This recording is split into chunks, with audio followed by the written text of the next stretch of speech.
C'est dur à croire qu'une suite à De Père en flic est sur le point de sortir au cinéma. Il y a vraiment des producteurs qui se sont assis autour d'une table et qui sont venus à la conclusion que le Québec avait besoin d'un deuxième père en flic. Je veux dire, leur portefeuille avait probablement besoin d'une suite, mais je pense pas qu'on puisse en dire autant pour la culture québécoise en général. Le pire, c'est que le film aurait pu être divertissant, ils ont Michel Côté dedans. Le gars est une légende, que ce soit dans Brou, dans Crazy, dans La Petite Vie, dans Le Dernier Tunnel, et même dans Cruising Bar.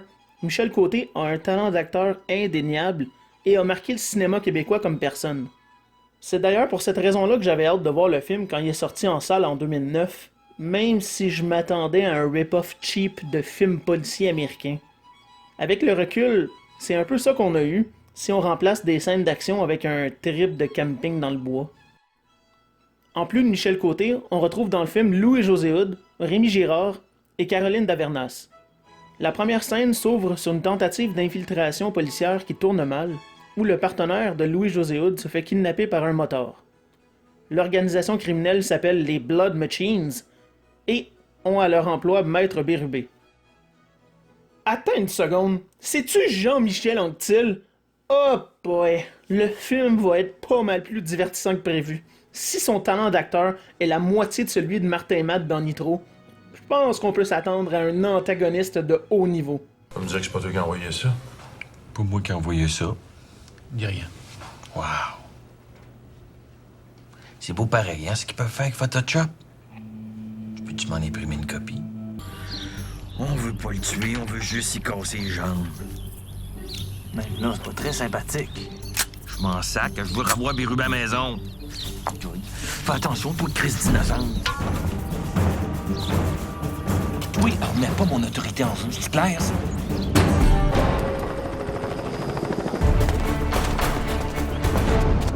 Tu creuses ta tombe si tu clenches Jeff Tremblay. Snake ne dira pas une hostie de mot pis t'as rien su moi. Mon oncle Tardif garde un contrôle serré sur son avocat, qu'il soupçonne d'avoir une conscience lourde par rapport à l'enlèvement du policier. Les enquêteurs ont les mêmes soupçons, ce qui les pousse à enquêter sur lui. Grâce à des caméras installées candidement chez un avocat, Louis-José Hood apprend que Rémi Girard partira pour une expédition dans les bois afin de reconnecter avec son garçon suicidaire. Attends, oh non, c'est pas vrai. On vient pas juste de voir Rémi Girard avoir du sexe. Ah, pourquoi, film? Pourquoi?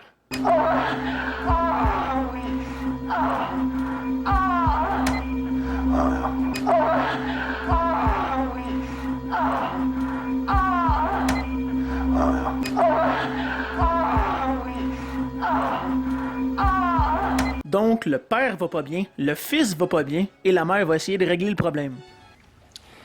Écoute, je vous inscris à une sorte de thérapie. Hein? C'est une forme de renouement parental.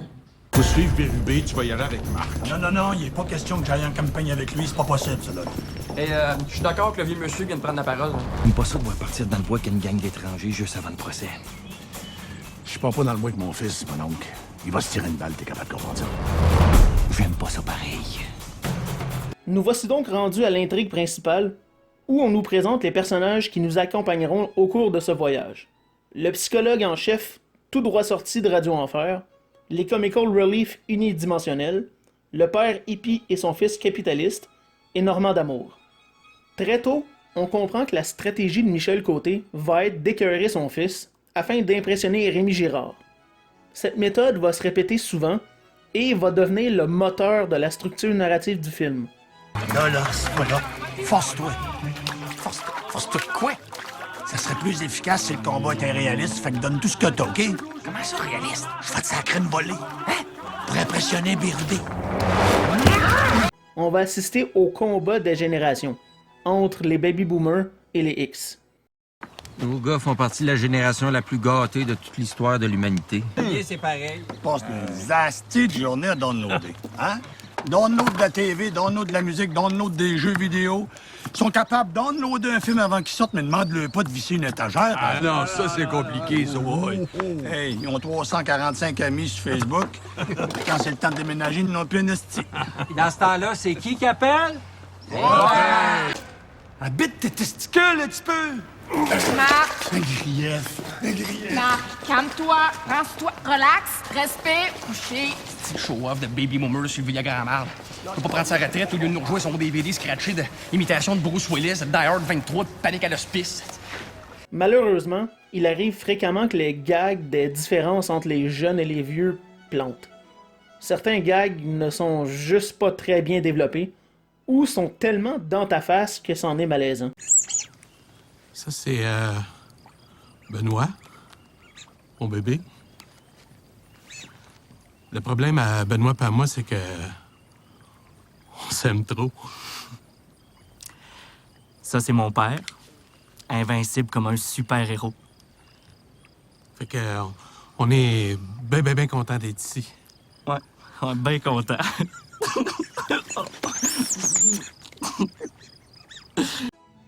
Mais d'autres ont un problème plus fatigant, que j'ai affectueusement nommé le syndrome d'Annie Turcotte. Dans Tout le monde en parle, il arrête pas d'arriver qu'un débat intéressant soit interrompu par une joke plate de Danny Turcotte. Il va souvent faire ça quand la tension entre deux invités devient un peu trop intense, ce qui me tape royalement sur les nerfs. Après tout, je regarde une émission de débat public. C'est normal qu'il y ait de la chicane, c'est à ça que l'émission sert. Le film suit la même logique, dans le sens où il s'interrompt lui-même. Il arrive à tout bout de champ au cours d'une relativement bonne scène où le timing comique est interrompu par un moment anti-drôle. Je pense que je vais juste arrêter de parler et je vais vous montrer une scène qui résume bien mon propos. C'est important de se toucher, de se flatter, de se tâter. N'ayez pas peur, allez-y. Il est très important pour vous, là, les fils, de redevenir des bébés. C'est important de réapprendre à s'aimer, les amis. C'est difficile, je le sais.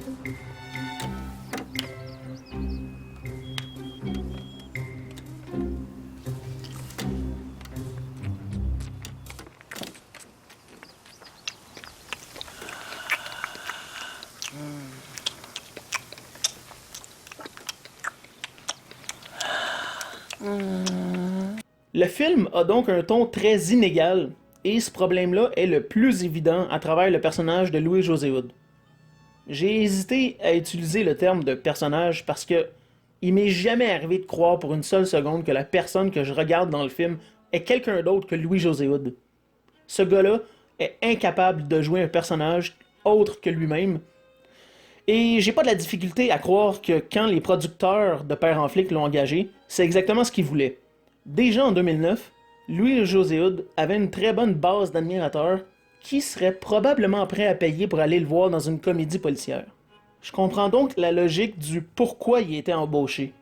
L'affaire, c'est que pour le monde qui sont pas particulièrement fans de son style ou de son humour, le 1h46 qu'on se doit de passer avec lui est assez pénible quand ça devient impossible de s'imaginer que son personnage est quelqu'un d'autre qu'un humoriste qui joue à l'acteur le temps d'un film. Ils peuvent pas tuer Jeff. Ils ont besoin de lui. Ils peuvent pas faire ça. Pourquoi qu'ils pourraient pas faire ça, hein? Pourquoi? Julie, essaie de voir le côté positif de la situation. Il est en vie. Hein, c'est pas une belle idée à chérir, ça? Je suis sûr qu'en ce moment, Jeff, il pense à toi, puis au petit garçon qui va naître bientôt, puis il s'imagine en train de vous prendre dans ses bras, puis ça l'aide tellement à supporter les conditions de détention inhumaines. Ok, s'il te plaît, va-t'en! J'ai dit quelque chose de pas correct, hein? Conditions de détention inhumaine, c'était pas fort. Ok, va-t'en! D'accord. Je vais te le ramener, ton Jeff, moi. Je vais te le ramener mort ou vif. Vif, vif. Juste vif, que vif. Vif comme l'éclair. Plus vif que ça, tu meurs. Ben, pas, Bien sûr que tu vas réconforter la femme enceinte de ton meilleur ami qui vient de se faire kidnapper en lui shootant des lignes de ton one-man show. Bravo, Louis-José! Bravo! Je comprends que l'effet comique de la scène est supposé venir du fait que le personnage est maladroit dans sa manière de réagir à la situation, mais c'est tellement mal amené qu'on dirait que je suis en train de regarder un sitcom des années 80. Puis il s'imagine en train de vous prendre dans ses bras, puis ça l'aide tellement à supporter les conditions de détention inhumaines. Ce qui fait aussi chier avec tout ça, c'est que pendant qu'il passe autant de temps sur son personnage, il laisse de côté des acteurs de soutien qui ont beaucoup plus de talent. Si on prend le personnage de Léo Rivard par exemple, En regardant ces scènes, c'est évident que l'acteur sait exactement dans quel film il joue. Il est conscient que son film est cheesy et il va jouer là-dessus. C'est une activité de présentation. Vous choisissez une figurine qui représente votre père ou votre fils. Et vous expliquez pourquoi vous avez choisi cette figurine-là plutôt qu'une autre. Le paysage dévasté par un feu de forêt il y a 10 ans symbolise l'état des relations père-fils. Il y a des arbres calcinés, mais il y a aussi des repousses. Les deux sont importants dans la démarche. Il y a aussi le personnage de Caroline Davernas qui est vraiment belle. Caroline Davernas est une très jolie femme. Je sais que ça fait sexiste que la première chose que je mentionne sur elle, c'est qu'elle est chicks, mais disons que c'est dur à éviter comme sujet, surtout parce que c'est pas mal la seule chose qu'on lui donne à faire dans le film, être belle. C'est un autre choix des producteurs qui ne fait aucun sens selon moi. Si vous avez regardé la série Hannibal, vous savez que Caroline Davernas est une excellente actrice. Considérant son talent, la production a fait l'ingénieux choix de seulement l'utiliser comme accessoire au personnage de Louis-José Hood. Sérieusement, j'exagère même pas, elle n'apparaît dans aucune scène du film sans lui, ou même sans parler de sa relation amoureuse avec lui. Le seul objectif de son personnage dans le film, c'est d'être une pièce dans l'arc narratif de Louis-José Hood. Ce qui m'amène au sujet qui m'avait échappé la première fois que j'ai vu le film, mais qui m'a vraiment sauté aux yeux quand je l'ai revisionné. De père en flic explore le sujet de la masculinité. Le film s'interroge sur la question de qu'est-ce que c'est que d'être un homme au 21e siècle. Il se passe pas 2 ou 3 scènes sans que le thème soit abordé d'une manière ou d'une autre. Et, pour être honnête, il arrive où la réponse que l'on amène à cette question est assez intéressante. Marc, t'es un petit sacrement d'enfant gâté pourri. T'as aucune idée c'est quoi élever un enfant. T'as aucune idée c'est quoi les 3 tonnes de pression sur les épaules d'un gars qu'il faut que je sois le meilleur à sa job, le meilleur avec un marteau, le meilleur au lit, le meilleur avec son gars, puis qu'il sait pas quoi dire à son gars parce que son gars, il est pas bon au hockey, il est pourri au baseball, il tombe sur le cul au soccer, il se joue dans le nez au football, puis moi, il faudrait que je trouve les bons mots pour l'encourager, pour lui dire qu'il est bon quand il l'a pas pantoute, sacrement. Qu'est-ce que tu veux que je te dise? Si t'es pas bon, t'es pas bon. Moi, je suis pas psychologue, là. Je suis juste un bonhomme qui sait pas quoi dire. Je ne sais pas quoi dire. Ça se peut-tu, ça? Hein? À part ça, t'as beau venir cracher sur le bâton autant que tu voudras. Tu vas viser à côté, Gaulis! Malheureusement, pour à peu près le reste du film, on répond au problème de la masculinité moderne avec des comportements qui vont juste perpétuer les stéréotypes entourant les hommes.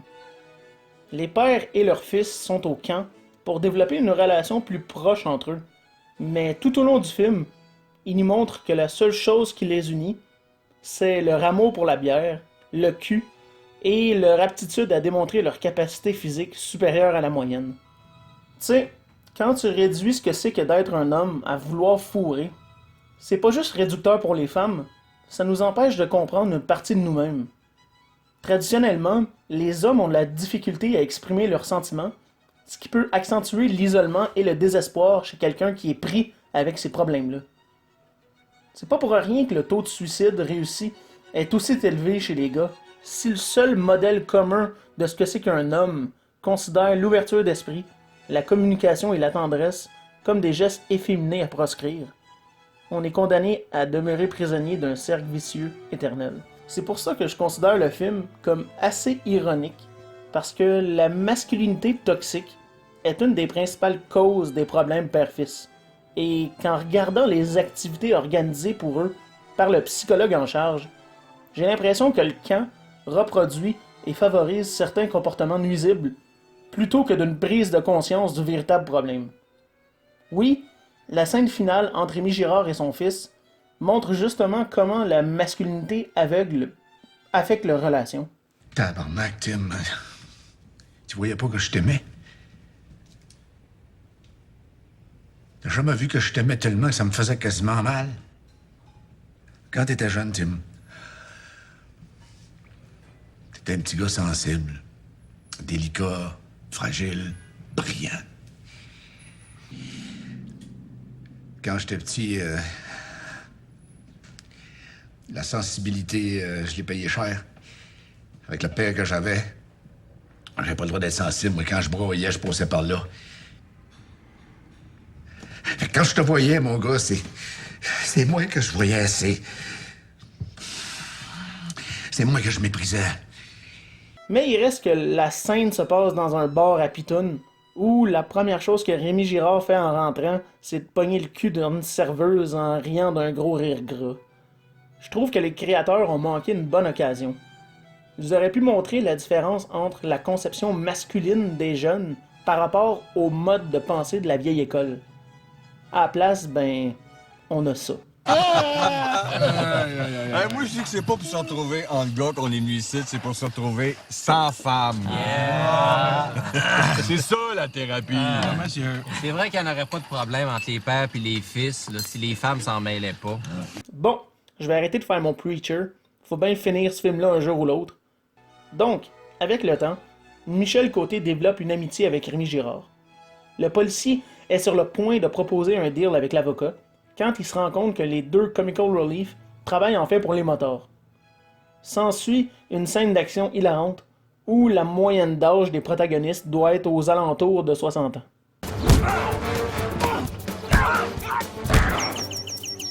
Après une discussion honnête avec son fils, Rémi Girard décide d'aider les policiers. Au même moment, pour des raisons plus ou moins claires, les méchants se pointent au bord. Ils se font tirer gratuitement par Louis-José Hood. Puis, après, ben, il y a d'autres boum boum boum. Puis, le film finit et tout le monde retourne chez eux content. Donc, est-ce que le film est bon? À mon avis, non, pas vraiment. Je dirais que le principal problème du film, c'est qu'il n'y a pas d'arc narratif. Les héros ne partent pas du point A pour aller au point B. Ils apprennent pas de leçons de vie. Le plus proche d'un arc narratif qu'on retrouve dans l'œuvre porte sur les compétences de tireur de Louis-José Hood. Et disons que c'est pas le point le plus fort ni le plus subtil du scénario. Il pointe Jeff avec un Smith & Wesson.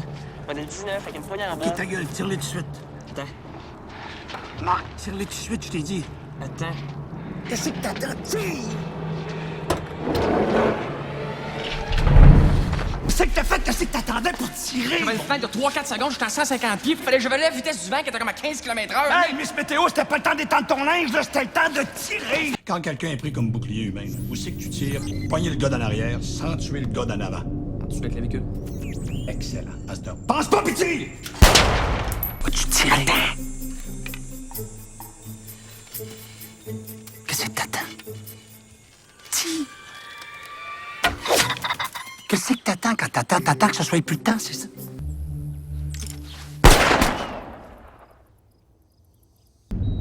En tout cas, Marc, t'étais bien hot.